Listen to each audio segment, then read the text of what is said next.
Fala galera, não esqueçam de se inscrever no nosso canal, hein? Toda semana tem vários vídeos para vocês. No vídeo de hoje vamos ver dicas de como fazer um bom desenvolvimento na sua redação, hein?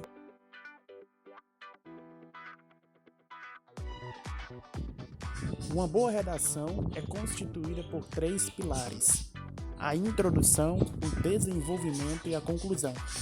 A introdução é uma das partes fundamentais que precisa ser trabalhada minuciosamente, pois é o cartão de visita que chama a atenção do leitor para decidir se vai ou não continuar a leitura. Já o desenvolvimento da redação, por sua vez, é a etapa crucial para expor o leitor as suas ideias, conceitos e argumentação. De modo geral, o desenvolvimento tem direta ligação com a introdução, pois dará continuidade às promessas, dúvidas e problemas expostos na introdução. Se você possui dificuldades na elaboração de um desenvolvimento na redação, saiba que com algumas dicas você pode melhorar, que é o que vamos dar a partir de agora.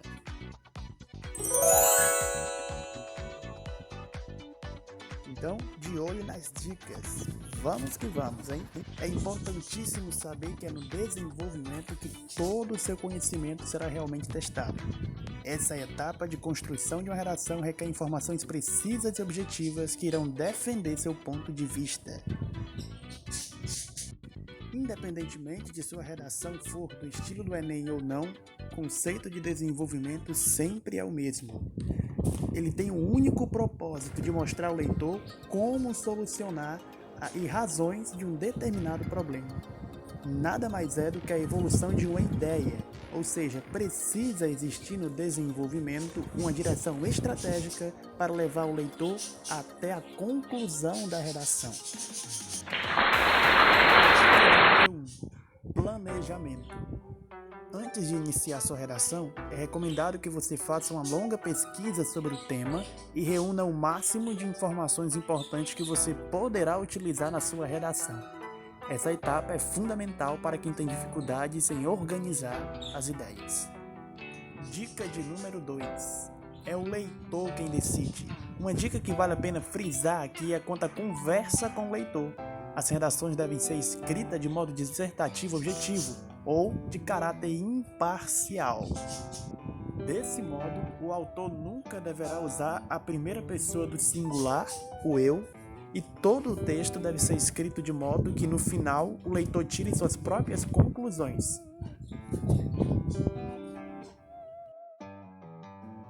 Então, galerinha, estão gostando das dicas? Espero que sim, hein? Anotem tudo para revisar depois, hein?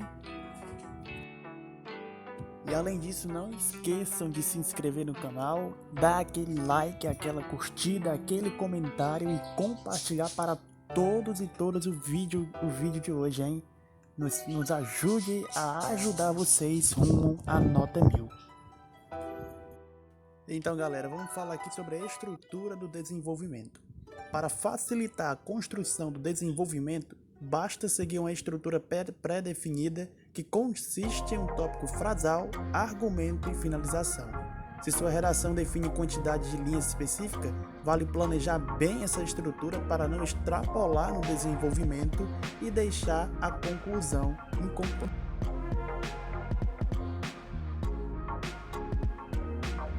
E o tópico frasal nada mais é do que a primeira frase do impacto do desenvolvimento.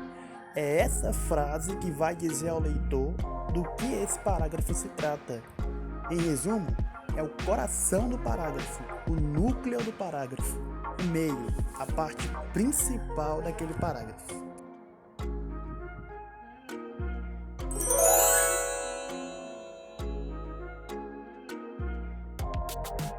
Logo em seguida, você deverá dispor seus argumentos.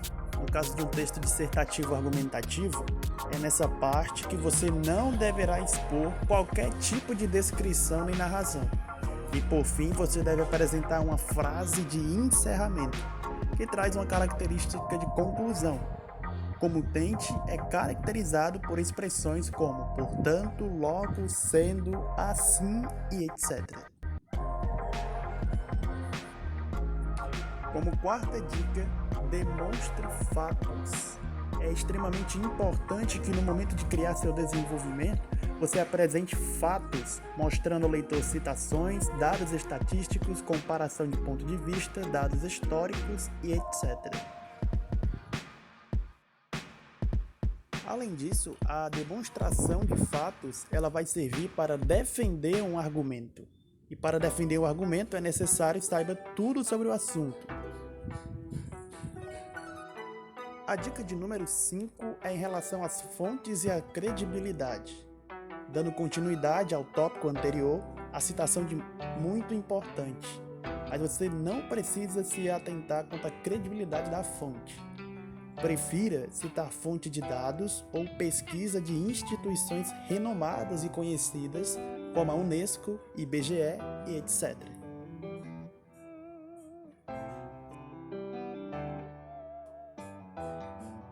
A sexta dica é: tenha domínio sobre o assunto.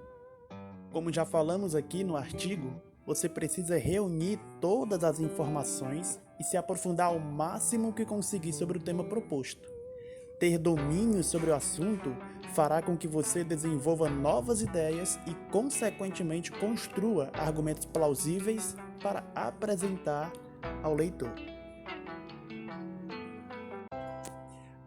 A sétima dica de hoje é um cuidado.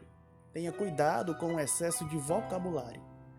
Muitas pessoas confundem o texto bem escrito com o texto que possui excesso de trabalho com a linguagem. No caso da redação do Enem, você poderá perder pontos justamente por causa desse erro. A regra básica de uma redação bem escrita é apresentar informações claras e sucintas e suficientes.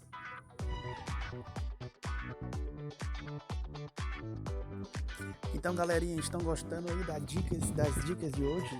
Eu espero que sim, né? Então, quero deixar aqui para vocês aqui ressaltado a importância de vocês estarem anotando, de vocês estarem revisando e também estarem a cada dia que se passa se aprofundando cada vez mais nesses assuntos de redação, que é muito importante para garantir aquela nota que vocês tanto esperam, tanto sonham, aquela nota boa, aquele 1000 que vocês tanto querem, tá bom? Então, antes de finalizar, vamos ver alguns tipos de argumentos. Primeiro de tudo, que em relação aos argumentos, é que existem vários tipos de argumentos que você pode utilizar na sua redação. É importante que você defina o melhor tipo de argumento para defender a sua tese. Não adianta escolher vários argumentos e bombardear a sua redação. Isso pode negativar o resultado da sua redação. Então, vamos ver agora quais são esses tipos de argumento que podemos utilizar.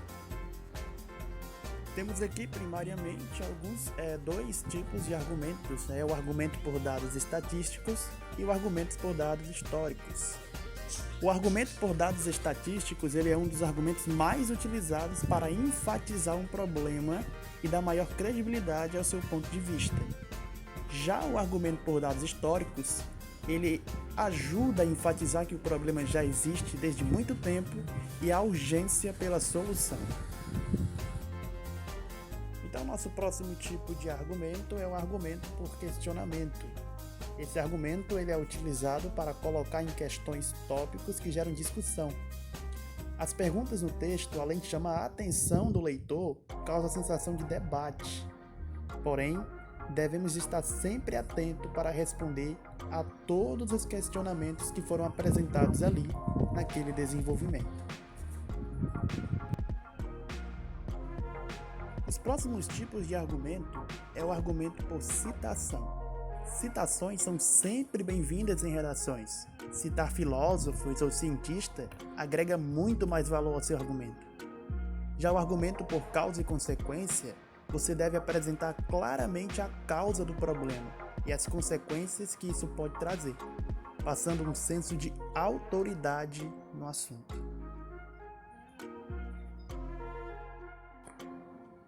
Já o nosso último tipo de argumento é aquele argumento de contra-argumentação. A contra-argumentação não deixa claro o seu ponto de vista, mas traz questões que questionam a real solução para a resolução do ponto.